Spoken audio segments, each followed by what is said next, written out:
Paz de Jesus, igreja. É um privilégio nós estarmos aqui reunidos hoje mais uma vez para cultuarmos o Senhor juntos, mas agora para sermos exortados, alimentados pela palavra do Senhor.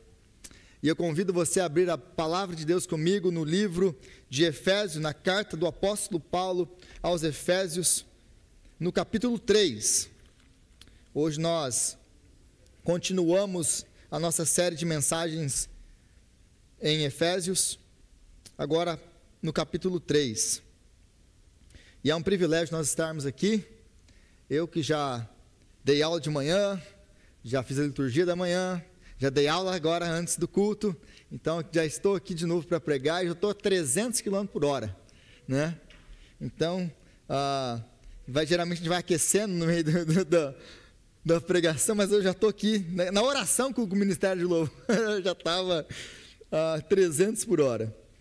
Então, Efésios capítulo 3, a partir do versículo 1, nós lemos até o versículo 13, eu leio na NVI de 2011, então se você está no seu celular aí, mas qual que é a diferença? Existe diferença, vai por mim, eu tenho uma NVI nova, porque a minha aqui, como diz o pastor Wagner, é a Bíblia da igreja perseguida. Eu tenho a Bíblia da igreja perseguida. A minha Bíblia, se você perceber, ela está caindo aos pedaços. Estava falando para os meninos, novos membros lá. Mas eu tenho até uma Bíblia, eu tenho várias Bíblias novas. Eu gosto de pregar com a NVI porque ela fica bem no meio termo, em questão de tradução. Mas a NVI de 2020, ela não faz uma coisa que é muito importante nesse texto. Então, eu vou usar a NVI de 2011. E diz assim a palavra de Deus, Efésios capítulo 3, a partir do versículo 1, diz assim: por esta razão, eu, Paulo, sou prisioneiro de Cristo Jesus, por amor de vocês, gentios.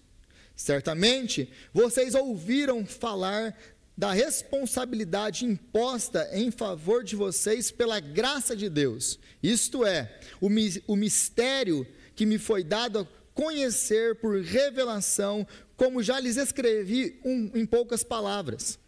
Ao lerem isto, vocês poderão entender a minha compreensão do mistério de Cristo.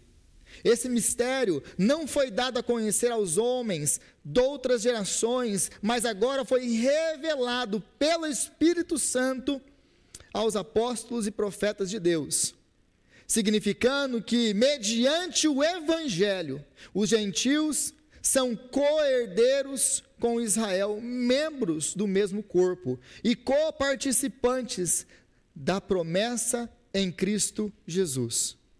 Deste evangelho me tornei ministro pelo dom da graça de Deus, a mim concedida pela operação do seu poder. Embora eu seja o menor dos menores de todos os santos, foi-me concedida essa graça de anunciar aos gentios as insondáveis riquezas de Cristo e esclarecer a todos a administração deste mistério que durante as épocas passadas foi mantido oculto em Deus, que criou todas as coisas. A intenção dessa graça era que agora, mediante a igreja, a multiforme sabedoria de Deus se tornasse conhecida dos poderes e autoridades nas regiões celestiais, de acordo com o seu eterno plano que Ele realizou em Cristo Jesus, o nosso Senhor, por intermédio de quem nós temos livre acesso a Deus em confiança pela fé nele. Portanto, peço-lhes que não desanimem por causa das minhas tribulações em favor de vocês, pois elas são uma glória para vocês. Palavra de Deus. Senhor, nós te louvamos pela sua palavra. E Deus, como é sempre verdade, diante de nós está exposta um texto que é glorioso, que é profundo, e que não existe homem capaz de expressar e trazer à tona a profundidade dele, e muito menos eu. Como o teu servo, o apóstolo Paulo, tão bem escreve aqui, Ele não conseguiu expressar exatamente tudo isso, porque é glorioso demais para nós, o Evangelho de Cristo Jesus. Agora nós pedimos ao Senhor, ilumina o nosso entendimento, abre os nossos olhos, abre os nossos ouvidos, abre o nosso coração. Quanto a mim, Pai, que o Senhor venha me dar graça, e que o Senhor venha me usar como instrumento nas tuas mãos, para a glória do teu próprio nome, para a exaltação do nome de Jesus Cristo, o nosso Senhor, para que a tua igreja seja edificada, abençoada, alimentada e transformada pelo poder da tua palavra, em nome de Jesus. Amém. Amém.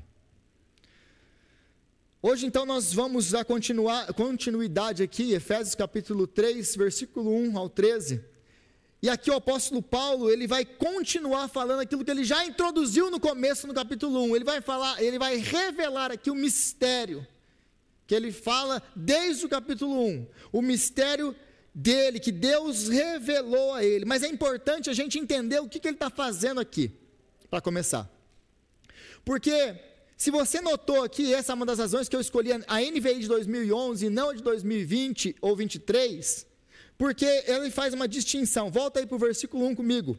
Por essa razão, eu, Paulo, sou prisioneiro de Cristo Jesus por amor de vocês, gentios.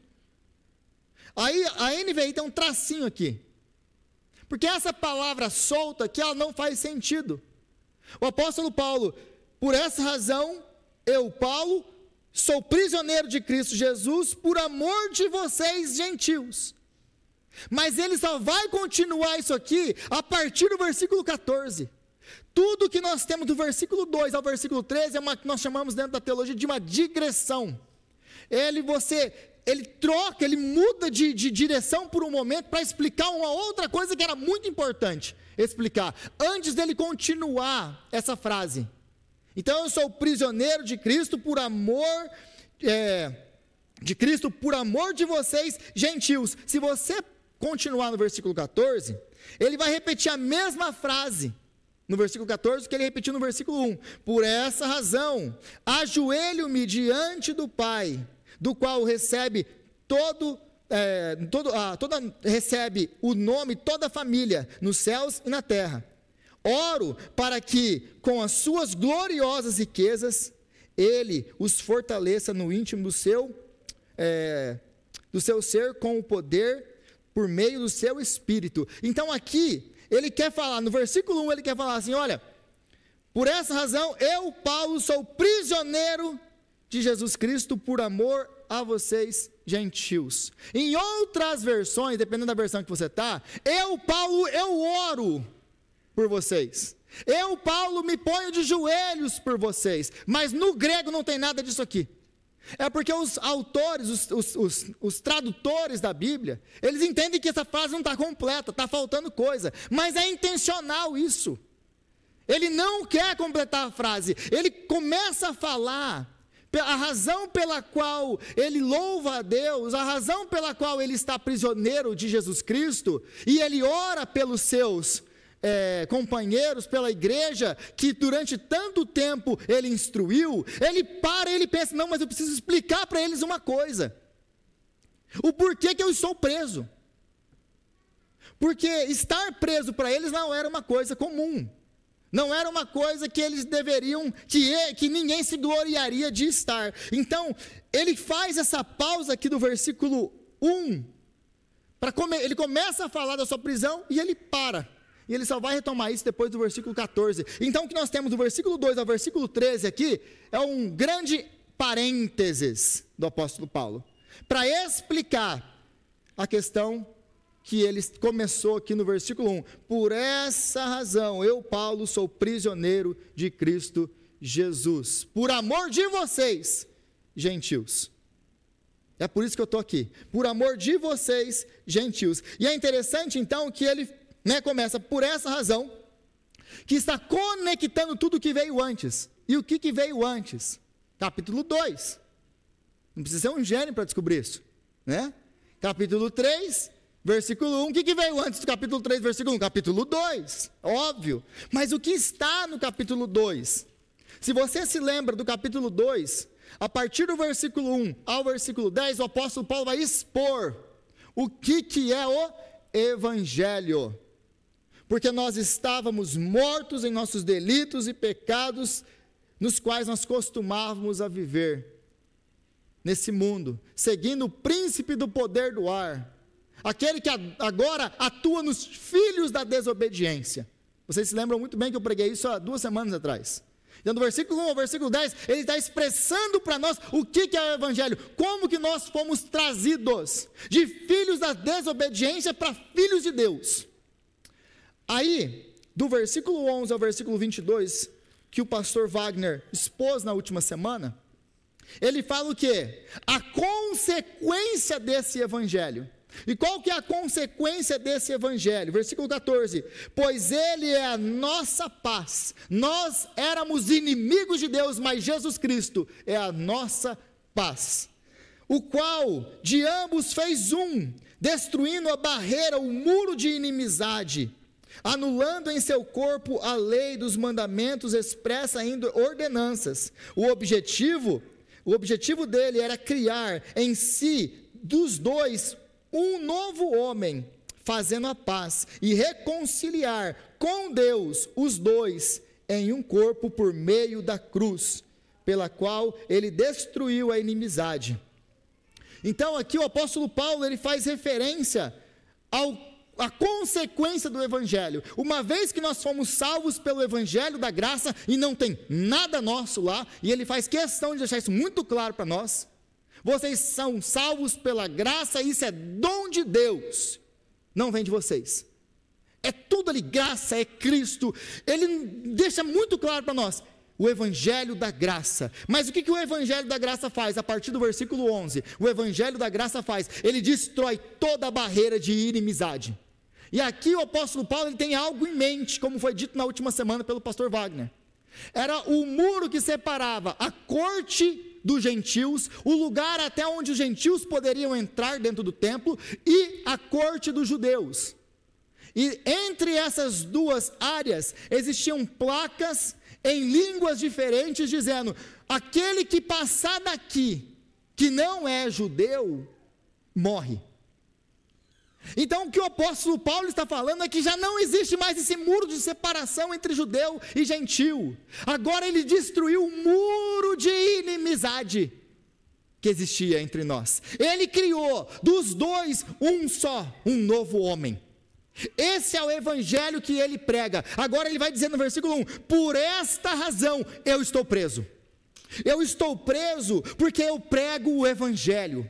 Eu estou preso porque eu falo que a salvação não é mérito humano, não é por obediência à lei. Ninguém pode ser salvo por obedecer à lei. A lei só nos condena, só mostra o quão falho nós somos, só mostra a nossa necessidade de um Salvador. É só isso, para isso que a lei serve. Ela não pode nos salvar. Versículo 1 ao versículo 10. Mas aí do versículo 11 ao 22, então, ele mostra, Jesus cumpriu a lei. Então a lei foi abolida, apóstolo Paulo? Não, Jesus cumpriu a lei. Ele é a nossa paz. É nele que nós fomos feitos novas criaturas. É nele que o nosso pecado foi perdoado, porque ele cumpriu aquilo que nós não poderíamos cumprir. Ele não aboliu a lei, ele cumpriu a lei. Então ele acabou com as ordenanças, com aquilo que nós tínhamos que fazer para sermos salvos. Ele é o cumprimento de toda a lei. Mas pior do que isso para eles, ele fala, não apenas isso. Agora os gentios que antes eram excluídos, que antes eram cachorros, que antes não merecíamos, nós que estávamos fora, que estávamos longe, nós fomos trazidos para dentro. Aí eles não aguentam isso. É por isso então que ele está preso. Eu estou preso por amor de vocês. É isso que ele quer dizer nesse pequeno versículo que nós acabamos de ler. Eu estou preso por causa disso. Do que, apóstolo Paulo? Por causa desse evangelho que eu prego. Porque eu falo que vocês não podem ser salvos por obras. Porque eu falo que os gentios estão no mesmo pé de igualdade que vocês, não tem diferença. É por causa disso que eu estou preso. Eu estou preso porque eu não negocio o evangelho. Eu estou preso por amor de vocês. E é interessante aqui, porque isso fica muito claro se você lembrar do contexto que nós estamos lendo. E se você lembrar, o apóstolo Paulo, ele depois da sua terceira viagem missionária, ele está voltando com donativos para Jerusalém, para poder dar aqueles donativos, aqueles recursos arrecadados, na Macedônia e em outros lugares por onde ele passou. Ele volta com esse dinheiro para trazer a oferta para a igreja. E quando ele chega lá, a igreja em Jerusalém falou: ô Paulo, o negócio é o seguinte, cara, a coisa não está muito boa para você aqui. Os caras da Ásia chegaram aqui falando que você tem pervertido a galera toda lá na Ásia. Falando que você falou que salvação não é por obras, que é Jesus Cristo que cumpre tudo, que agora os gentios estão aí incluídos nisso e tudo. E aí ele olha bem assim para eles, né, e fala: mas é tudo verdade mesmo. Mas eles distorcem, eles não entenderam o evangelho. E aí eles estão acusando o apóstolo Paulo. E o apóstolo Paulo, ele tinha ido para Jerusalém com uma galera, mas um deles, em especial, é Trófimo. E é interessante porque Trófimo, ele é da cidade de Éfeso. Então, quando ele fala que eu estou preso por amor de vocês, ele não está brincando. Porque se você abrir a sua Bíblia aí em Atos capítulo 21, versículo 27, o texto diz assim: quando já estava para terminar os 7 dias, alguns judeus da província da Ásia, vendo Paulo no templo, agitaram toda a multidão e o agarraram gritando: israelitas, ajudem-nos! Este é o homem que em toda parte ensina todos contra o nosso povo, contra a nossa lei e contra esse santo lugar. Além disso, ele introduziu gregos no templo e profanou esse santo lugar. Anteriormente, haviam visto o Éfeso Trófimo na cidade com Paulo e julgaram que Paulo o tinha introduzido no templo. Então eles viram Paulo acompanhado de pessoas da Ásia, eles viram Paulo acompanhado de Trófimo, que era de Éfeso, e outras pessoas que andavam com ele, de gentios, que era um problema isso para um judeu, e eles julgaram que o apóstolo Paulo tinha introduzido eles dentro do templo, que ele passou da barreira, do muro de inimizade. É por isso que ele está escrevendo isso aqui: o muro de inimizade foi rompido, acabou. É por isso que é tão importante nós entendermos o contexto, para a gente poder entender o texto. E aí, ele está preso literalmente porque ele introduziu o evangelho aos gentios e trouxe os gentios com ele, e andava com esses homens e não negociava o evangelho. Portanto, suas correntes são correntes de validação do seu ministério. Aquilo que ele estava preso por causa do amor a eles. Eu estou nessa situação porque eu prego o evangelho. Eu estou nessa situação por causa de vocês, por amor a vocês. Eu estou assim porque eu amo vocês demais. E Deus me comissionou para pregar o evangelho para vocês. Então a prisão dele não era prisão por causa de um pecado, porque alguma coisa que ele tinha feito errado. Não porque ele quebrou a lei. Não, ele pregou o evangelho porque ele é fiel a Deus, que o comissionou a pregar o evangelho para os gentios. Porque na cabeça dos gentios, ouvindo da prisão do apóstolo Paulo, eles teriam a tendência de: o judeu, fala lá, se estivesse fazendo coisa certa, não teria sido preso pelos líderes da igreja. Olha lá, agora os gentios, ouvindo sobre a prisão dele, pensam assim: olha lá, que tipo de líder é esse que é preso? Então, tanto para o grego quanto para o judeu, a prisão do apóstolo Paulo era um impedimento para o ministério. Eles podiam enxergar isso como se fosse uma coisa de caráter, como qualquer outra coisa. A pessoa imagina que eu vou preso, que não é muito difícil. Aí você vai lá e você vai pensar o quê? Aí você começa a escutar todo tipo de conversa. E aí eu não tenho a oportunidade de me dirigir a vocês e de falar o que realmente aconteceu. Bom, já não era boa coisa mesmo. Agora a gente tem certeza. É mais ou menos essa a jogada com eles aqui. Então o apóstolo Paulo está falando: eu estou preso não porque eu sou um criminoso, não porque eu quebrei a lei. Eu estou preso porque eu amo vocês. Eu estou preso porque eu me submeto a Cristo. As correntes que me prendem são a marca de autenticidade do meu ministério, e não o contrário. Porque na cabeça deles, eles pensavam que isso aqui era uma vergonha para ele, mas ele está falando: não, muito pelo contrário, essas correntes são uma glória para vocês, gentios. Então é isso que ele está falando aqui. É muito importante também nós entendermos que ele fala aqui: eu sou prisioneiro de Cristo. De Cristo. Eu não sou prisioneiro dos... Ele não fala, eu sou prisioneiro porque os líderes religiosos me buscaram e me prenderam. Eu sou prisioneiro de Roma, do imperador. Ele não fala isso. Ele fala, eu sou prisioneiro de Cristo. E por que isso aqui é interessante? Por que isso aqui é importante? Porque isso aqui muda tudo. Porque o apóstolo Paulo, ele não vê o seu sofrimento como obra do acaso, como obra do azar. Eu estou sofrendo, porque muitos de nós, agora no lugar dele, falariam o quê? Oh Deus, eu estava te obedecendo, eu estava me sacrificando, Senhor, eu estava me doando, Senhor, e olha o que aconteceu comigo, Deus. Você não está vendo o que está acontecendo comigo, não? Também não vou te servir mais, não volto mais naquela igreja. Estou mentindo?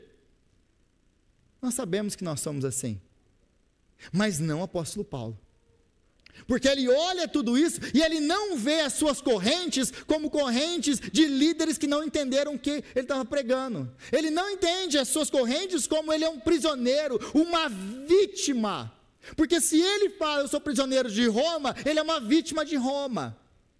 Se ele fala que ele é um prisioneiro dos líderes religiosos, ele é uma pessoa que está subvertendo a lei. Não, eu sou um prisioneiro de Cristo, eu estou aqui por causa de Cristo. Ele enxerga então, meus irmãos, que atrás das suas correntes, atrás das circunstâncias da sua vida, existe um Deus soberano que controla todas as coisas, e que nada acontece na vida dele por um acaso. Se ele está preso, ele é um embaixador em correntes, porque ele está preso, ele está escrevendo uma carta, e essa carta vai chegar na minha e na sua mão hoje. Deus tem um propósito em tudo nas nossas vidas, até mesmo nas dificuldades, aliás, principalmente nas dificuldades. Ele não olha então essas coisas como se fossem um atraso no meu ministério. Eu podia estar pregando, eu podia estar plantando igreja, eu podia estar viajando, porque é assim que nós pensamos. Acontece alguma coisa na minha vida e eu já penso, nossa, está atrasando o meu ministério, eu podia estar fazendo isso, eu podia estar fazendo aquilo, mas por causa disso aqui agora eu não consigo. Nós temos a tendência de olhar as circunstâncias da nossa vida, as coisas que acontecem na nossa vida, como atrasos, como empecilhos, mas Deus olha tudo na minha e na sua vida, com uma mão soberana, que quer nos ensinar, em toda e qualquer circunstância, a ser mais parecido com Jesus. É isso, é assim que ele olha.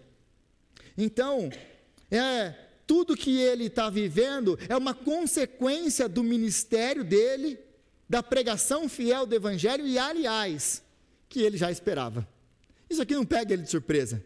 Ele sabia muito bem que aqueles que querem viver piedosamente em Cristo Jesus serão perseguidos. Ele sabia disso. Ele sabia que ninguém é maior do que o seu Senhor. Aqueles que se me perseguiram a mim, disse Jesus, perseguirão a vós outros. O apóstolo Paulo não é pego de surpresa. Sabe por que nós somos pegos de surpresa? Nos sofrimentos da nossa vida, nas adversidades que nós passamos. Sabe por que nós somos pegos de surpresa? Porque nós não esperamos que essas coisas aconteçam conosco. Nós esperamos que, se nós obedecemos a Deus, se nós fazemos tudo certinho, se eu dou meu dízimo, se eu vou na igreja, se eu aguento o Rodrigo, então Deus tem que fazer tudo de bom na minha vida. E tudo de bom, eu quero dizer, tem que me dar tudo aquilo que eu quero, tem que me livrar dos meus problemas, tem que me livrar da imigração, tem que me deixar rico, tem que me ajudar a comprar o meu carro, eu não posso perder meu emprego, os meus filhos vão ter que estar sempre saudáveis. Sabe por que a gente fica tão abalado no meio dos nossos sofrimentos? Porque a gente acha que Deus nos deve uma vida boa e Ele não deve. O apóstolo Paulo não espera nada disso. É por isso que ele não se surpreende com essas coisas. Ele fala, Deus não me deve nada. Eu estou respirando, eu fui chamado, o menor de todos aqui, eu fui chamado para ministrar essa palavra gloriosa. Quem sou eu? O menor de todos os santos, e ainda estou preso. Que honra é essa? Nós temos muito a aprender com o apóstolo Paulo, muito a aprender com ele.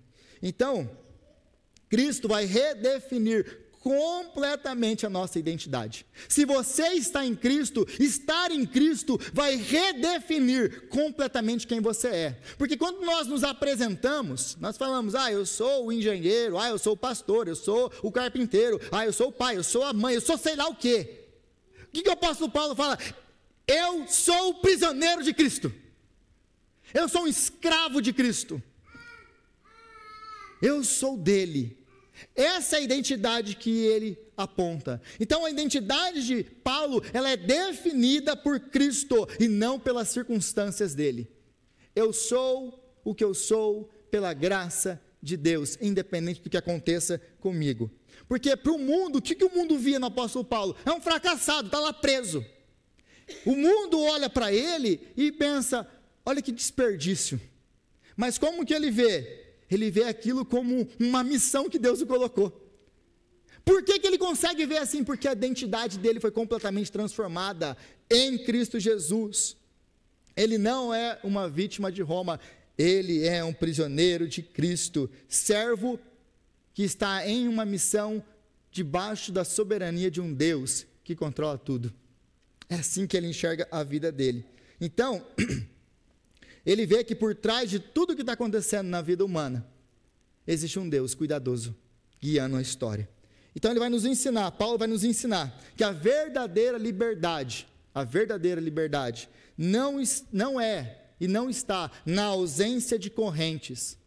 A verdadeira liberdade está na capacidade de nós vermos a mão soberana de Cristo, mesmo quando estamos acorrentados. Quem que pode prender esse homem? Porque ele está preso, e ele vê aquilo como uma oportunidade para o ministério. Ele entende que a verdadeira liberdade não é estar solto, a verdadeira liberdade é estar em Cristo. Eu sou livre porque eu estou em Cristo. Vocês podem me bater, vocês podem me prender, vocês podem me matar, eu estou em Cristo, eu sou livre, e completamente livre. Ele era livre.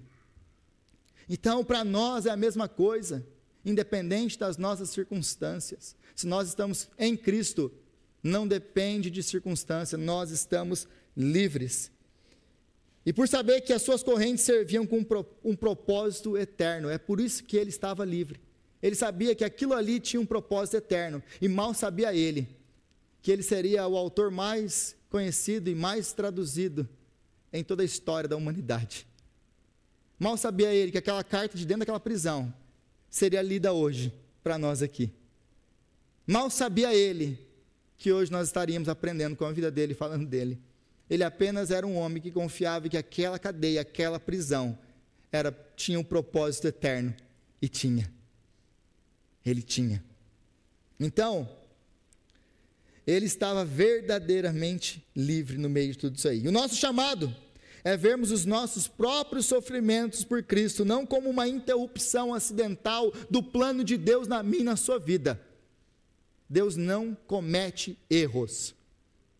Muitas vezes nós colhemos sim, nós colhemos sofrimento por causa dos nossos pecados, por causa da nossa desobediência, mas muitas vezes quando nós estamos fazendo, abre aspas, tudo certo, e as coisas ruins acontecem, não é um plano, não é um desvio, não é um acidente, Deus não tinha nada a ver com isso, Deus não pôde evitar isso, não, Deus sabia que isso ia acontecer, e Deus permitiu que isso acontecesse, por quê? Para a glória do nome dele, para transformar você, porque ele tem um plano eterno na sua vida, mesmo que você não veja agora, porque o apóstolo Paulo não viu aquela hora, ele não sabia do impacto que aquilo teria. Então, a fidelidade em meio à tribulação é uma glória, pois demonstrar ao mundo o valor supremo de Cristo, quando nós passamos no meio dos nossos sofrimentos, com confiança, em fidelidade, com a cabeça erguida, apontando para Cristo, meus irmãos, isso traz uma glória para Deus, porque o mundo começa a ver em nós, que nós servimos a um Deus que está muito além dessas circunstâncias que nós vivemos e que Ele é digno de todo o nosso sofrimento. Era isso que chamava a atenção das pessoas no primeiro século, quando as pessoas morriam nas arenas, comidas pelos leões e mortas pelos gladiadores. O que atraía? Por que a igreja cresceu tanto naquele tempo? Por causa das perseguições, porque as pessoas iam para as arenas cantando louvores ao Senhor, se mantinham fiéis e não negavam a Cristo, preferiam a morte do que negar o seu Senhor. Isso trouxe grande glória, não apenas grande glória para o nome de Deus. Deus permitiu que elas morressem? Permitiu, porque através da vida e do testemunho delas, muitas outras vieram para Cristo. Nós precisamos aprender com o apóstolo Paulo, com esses irmãos, a passar pelos nossos sofrimentos, entendendo que o Senhor é soberano nas nossas vidas, que Ele não erra. Agora continua no versículo 2, versículo 3, certamente vocês ouviram falar da responsabilidade imposta a mim em favor de vocês pela graça de Deus. Isto é o mistério que me foi dado a conhecer por revelação, como já lhes escrevi em poucas palavras. Esse final do versículo 3, como já lhes escrevi em poucas palavras, ele está se arremetendo tudo que ele já explicou. Então agora ele vai falar o que é o mistério. O apóstolo Paulo, o que é o mistério? E essa palavra chegava a trazer coceira nos ouvidos do povo de Éfeso. Porque essa palavra mistério, na cabeça deles, era um enigma, era um segredo esotérico, era algo que só as elites podiam saber. Eles que estavam imersos dentro desse paganismo religioso, os pagãos, eles acreditavam no esoterismo, eles acreditavam nas religiões de mistério. E as religiões de mistério pregavam que existia um conhecimento oculto, que só uma pequena elite podia ter. Era um conhecimento que, se você fizesse algumas coisas, algumas magias, controlasse algumas entidades, você podia ter. Então quando eles falam, nossa, voltamos para a religião de mistério, só que aí eles vão tomar uma pancada na cabeça, né? Não, vocês não voltaram para as religiões de mistério, não tem nada a ver com o que vocês pensam. Então para o apóstolo Paulo, mistério, quando ele fala mistério, nós gostamos desse negócio de mistério também. Quantos cristãos aí perdendo noites de sono, tentando descobrir aquilo que está escrito nos códigos da Bíblia. Meu irmão, tem coisa suficiente aqui para você estudar e aprender que está muito claro. E se você estudar e aprender isso que está claro e viver isso aqui, já é suficiente. Aí esses irmãos, esses curiosos nos mistérios da Bíblia, porque a Bíblia tem uns negócios mágicos aqui. Tem muita gente que não é nem crente que quer descobrir os mistérios da Bíblia, né? É disso que o apóstolo Paulo está falando? De maneira nenhuma, eu não estou falando desses mistérios. Então, mas o que é, apóstolo Paulo? Não, eu estou falando do mistério que versículo 9 diz que anteriormente estava oculto em Deus. Esse mistério é bom mesmo, apóstolo Paulo. E daí vai vir, esse aqui vai ser do bom, hein? E ele vai revelar para a gente esse mistério. Esse mistério estava oculto em Deus, mas agora, no tempo presente, Deus revelou. E Ele fez isso não apenas para uma pequena elite, num canto escondido do mundo, através de uma religião de mistérios, não. Ele fez isso publicamente, em Cristo Jesus, o nosso Senhor, através dos seus apóstolos e dos seus profetas. Então, o que ele está falando aqui, é que, o que é o mistério, então, apóstolo Paulo? O mistério, eu já falei para vocês o que é o mistério. O mistério é o evangelho da graça que alcança a todos os homens. Vocês querem saber qual é o mistério que Deus manteve oculto nas gerações passadas, até hoje? O evangelho, que ninguém conhecia, é o evangelho, mas agora, Deus o fez público para todas as pessoas. Esse é o mistério de Deus. Que mistério, apóstolo Paulo? Que nós somos salvos pela graça, que nós não somos salvos por obras, que os judeus e os gentios agora formam um só corpo em Cristo Jesus, eles são um corpo de Cristo, a igreja. Esse é o mistério. Versículo 6, significando que mediante o Evangelho, esse é o mistério. O mistério é o Evangelho de Deus. Os gentios são co-herdeiros com Israel, membros do mesmo corpo, co-participantes da promessa em Jesus Cristo. Esse é o mistério. Revelei o mistério para vocês. O mistério é o Evangelho. E por que o Evangelho é um mistério? Versículo 9. Versículo 8. Embora eu seja o menor dos menores de todos os santos, foi-me concedida esta graça de anunciar aos gentios as insondáveis riquezas de Cristo. Aonde estão as insondáveis riquezas de Cristo? No Evangelho. Meus irmãos, a insondável riqueza de Cristo é o Evangelho. Deus salvar gente como eu e como você, entregando o seu Filho para morrer por nós. Esse é o grande mistério. Mas ele continua, versículo 9, e esclarecer a todos. Então, versículo 8, Deus me deu por revelação, eu não aprendi isso de homem nenhum, foi-me dado por revelação, porque nenhum homem pode, por mais que ele estude, chegar a essa conclusão.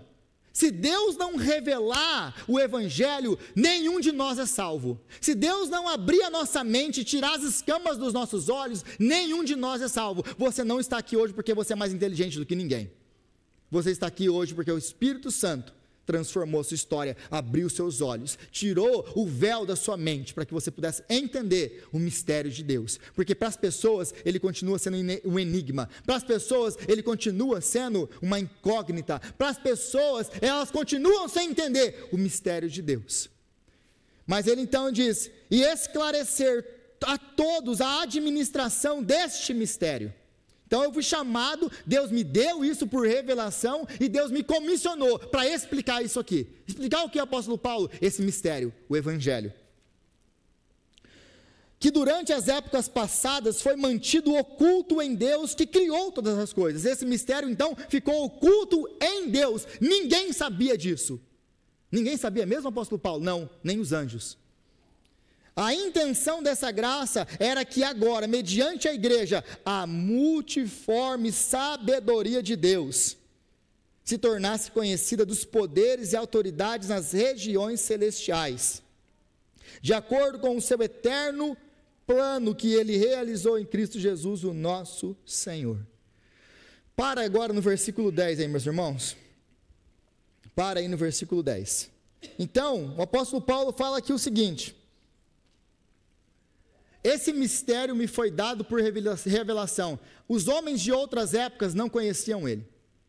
Mas a mim foi dado para que agora eu esclarecesse de maneira pública a todos o Evangelho de Jesus Cristo. Mas esse Evangelho, esse mistério que ficou oculto em Deus, ele estava oculto até mesmo dos anjos. Porque nem mesmo os anjos entendiam essas coisas. Nem mesmo os outros homens do passado entendiam essas coisas. 1 Pedro, capítulo 1, versículo 10 e 12 diz assim: foi a respeito dessa salvação que os profetas que falaram da graça destinada a vocês investigaram e examinaram, procurando saber o tempo e as circunstâncias para os quais apontava o Espírito de Cristo, que neles estava, quando predisse a vocês os sofrimentos de Cristo e as glórias que seguiriam a esses sofrimentos. Pausa aí, apóstolo Pedro. Esse mistério, esse evangelho que agora é claro para vocês, os profetas do Antigo Testamento almejavam entender isso e não conseguiam, porque estava, como diz o autor de Hebreus, estava encoberto.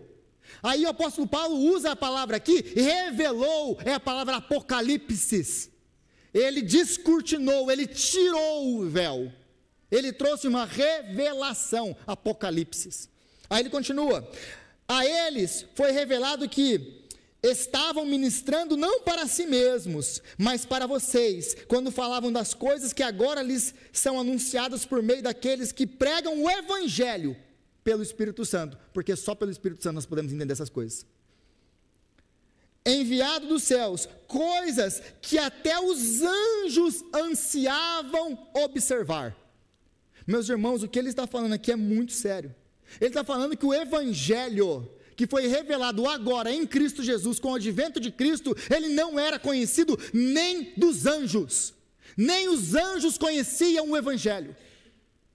Você vê muito bem isso nos evangelhos, quando você vê Satanás tentando Jesus, tentando trazer ele para o lado dele. Se você me ajoelhado me adorar, então vou tentar trazer ele para o meu lado. Depois que ele não consegue tentar Jesus, que ele não cai, ele não cede, então ele muda a estratégia. Vou matar esse cara, porque Satanás não sabe o que fazer com Jesus. Eles não sabem, os anjos não sabem, não conheciam, porque estava oculto em Deus. Mas isso aqui é muito importante. E por que o evangelho é tão glorioso e tão importante? Deixa eu tentar ilustrar isso dessa maneira. Antes da criação do mundo, nós temos os anjos, e eles adoram a Deus por aquilo que ele faz. Deus é o criador de tudo. Ele criou os anjos. Mas quando Satanás cai, nós temos a primeira rebelião. Então, eles conhecem um atributo de Deus, ou os atributos de Deus agora começam a ser revelados e conhecidos por eles. Antes eles adoravam por quem Deus faz, por aquilo que Deus faz. Mas a partir do momento que Satanás peca, e com ele parte dos anjos, e eles são condenados, eles conhecem o que de Deus? Santo, santo, santo. Ele é um Deus santo, que não tolera um único pecado. Ele é justo. Eles conhecem então um atributo de santidade, de justiça de Deus. Aí vem o homem. Porque antes disso, você imagina um anjo ouvindo falar: eu sou um Deus compassivo, misericordioso, tardio irá e pronto a perdoar. O que isso significa para um anjo que nunca pecou? Pode ser um conhecimento abstrato. Você vai lá, você abre a Bíblia, você lê a Bíblia, mas você não experimentou o Espírito Santo. Isso muda alguma coisa para você? Não, é um conhecimento até... Tem professores que dão aula que não acreditam nisso aqui. Eles experimentaram aquilo? Não. A mesma coisa com os anjos. Agora, com a queda de Lúcifer, eles conhecem um atributo. Agora vem os homens. Ele cria os homens, e ele fala: vocês não comam dessa fruta. E os homens comem, desobedecem ao Senhor. O que os anjos esperam que aconteça? Que ele dizime com a raça humana. O que Deus faz? Promete o evangelho, o próton-evangelho. Gênesis capítulo 3, versículo 15. Da semente da mulher vai vir aquele que vai destruir, que vai pisar a cabeça da serpente. Mas aí, durante as épocas passadas, não faz sentido. Mas Deus, e a sua justiça? Cadê a sua justiça? Como que Deus pode então ser justo, se Ele permite que pecadores continuem andando? Então vem o homem segundo o coração de Deus, Davi. E aí o homem segundo o coração de Deus comete adultério, assassinato e faz todas aquelas atrocidades que ele faz. Esse é o homem segundo o coração de Deus. Você imagina o resto. E aí Satanás chega para Deus: e aí, você é Deus, não vai fazer nada? Espera. Aí nós temos os reis de Israel, um pior que o outro. E aí, Deus, você não vai fazer nada? Espera. Aí nós vemos os profetas que vão se levantando e acusando todo mundo, e os caras não se arrependem. Aí você vê um retardado mental pegar a palavra de Deus, cortar ela e jogar no fogo, como é o rei Joaquim. Só de ler, só de lembrar, isso já fica com ódio. Dá para ver que eu fico exaltado, né? Mas você imagina eu lendo a Bíblia sozinho na minha casa, como que eu fico? Antes de fazer aquela live lá, vocês pensam que o quê? Meu coração chega a bater mais forte. Eu tenho que me acalmar com essa live. E aí está passando tudo isso, o que Deus vai fazer? Aí vem Jesus, o Filho de Deus. Mas peraí, e esse aí agora vai fazer o que aqui? Aí ele vem, agora eu vou matar ele, não vou trazer ele para o meu time. Não dá, vou matar ele. Mata, ele mata. Mas ele não entendia que aquele era a sentença de morte dele. Ele mata, e ao terceiro dia ele ressuscita. Então, ele paga o preço dos nossos pecados. Ele toma o cálice da ira de Deus que me era devida. Ele toma sobre ele, e ele vira, e ele bebe cada gota, e ele vira o copo e diz: não tem mais uma gota para trás. Não tem. Acabou. Ele tomou sobre si as nossas iniquidades, o castigo que nos traz a paz estava sobre ele, e pelas suas pisaduras nós fomos sarados. E ao terceiro dia ele ressuscita, e agora então o que os anjos conhecem de Deus? Santo, santo, santo, toda a terra está cheia da sua glória. Ele é um Deus santo, justo, mas Ele é um Deus amoroso, misericordioso, tardio em irar e pronto a perdoar. Meus irmãos, por que Deus permite o pecado? Essa é a pergunta que todo mundo faz e parece que ninguém entende. Por que Deus permite o pecado? Deus permite o pecado para o louvor da glória dEle. Deus permite o pecado porque sem o pecado não seria possível conhecermos a Deus por quem Ele é. Não poderíamos conhecer os seus atributos. Então o pecado, ele serve o propósito de Deus, e é por isso que Deus ele permite o pecado. Aí alguém vai dizer, mas que Deus mesquinho, Ele faz tudo isso para poder se mostrar, para poder se aparecer. Primeiro, se Ele fizesse, Ele é Deus, Ele poderia, mas Ele não faz nada para se aparecer, para se mostrar, ou nada por vaidade, porque Deus, sendo onisciente, Ele entende que só existe uma maneira que nós pecadores poderíamos conhecer a Ele de maneira completa, experiencialmente, através do pecado. E muito longe de ser apenas uma vaidade, porque se fosse apenas uma vaidade, Ele sabia o preço que Ele teria que pagar, a vida do seu próprio Filho. Porque para se revelar a nós, Ele não apenas permitiu o pecado, Ele teve que sacrificar o seu próprio Filho numa cruz. Então Ele não fez isso por vaidade, Ele fez para que nós pudéssemos entender quem Deus é, não apenas o que Ele faz, mas entender a Deus, e glorificarmos a Deus por aquilo que Ele faz, mas por aquilo que Ele é. E também, na eternidade, a outra implicação de tudo isso, é que na eternidade, quando nós chegarmos na eternidade, e nós seremos sustentados em santidade, nenhum de nós vai querer ser livre, como os nossos pais foram. Nós seremos sustentados em santidade, e ninguém vai pensar, eu sou um robozinho, porque eu só faço aquilo que Deus quer, porque eu sou sustentado em santidade. Não, nós saberemos muito bem a consequência da liberdade dos nossos pais, nós saberemos muito bem as consequências do pecado, nós conheceremos muito bem a santidade de Deus, o juízo de Deus, a justiça de Deus, mas nós conheceremos também muito bem a graça, o amor, o favor imerecido de Deus. Então, meus irmãos, Deus permite o pecado, porque o pecado, ele revela de uma maneira tão gloriosa o amor de Deus, que sem o pecado nós nunca conheceríamos, porque Deus, Ele não ama o amável, Deus não ama o bonitinho, o cheirosinho, o legalzinho. Deus ama o pior de todos os pecadores, que sou eu.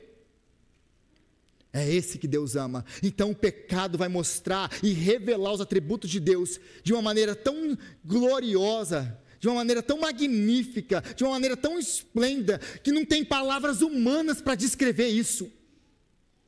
Vocês entenderam agora por que Deus permite o pecado? Não é um capricho de um Deus que quer se aparecer, que não tem o controle da situação. Deus quer se revelar para mim e para você e para os anjos, para que os anjos pudessem conhecê-lo. É por isso que Ele permite o pecado. Eu espero que eu tenha respondido essa pergunta. Então, a importância da igreja e da unidade da igreja nós aprendemos aqui também.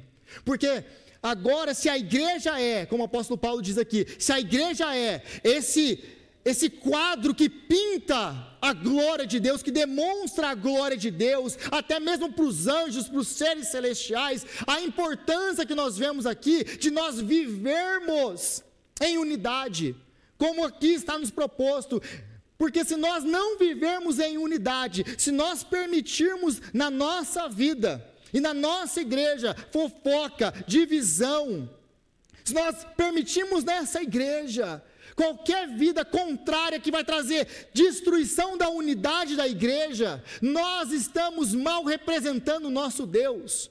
Nós estamos profanando o nome de Deus, porque a igreja foi criada para a glória dele. A igreja foi criada para mostrar para os seres celestiais que Deus é capaz de pegar massas corruptas como nós e transformar em filhos dele. De pegar pessoas que se odeiam, como judeus e gentios, e fazer essas pessoas andarem em comunhão e amor. Porque a igreja então vai ser a demonstração de que Deus venceu, de que o amor venceu, que não importa aquilo que anjos e demônios fazem para destruir com a igreja e com a unidade da igreja. Quando nós vivemos em unidade, quando nós vivemos em amor, é por isso que Jesus disse em João 17, o mundo vai saber que vocês são meus discípulos quando vocês se amarem. É por causa disso aqui que ele está falando. Quando nós nos amamos, nós somos um espetáculo público para a criação inteira da obra de Cristo na nossa vida. Agora, quando nós não vivemos isso, esse é o problema.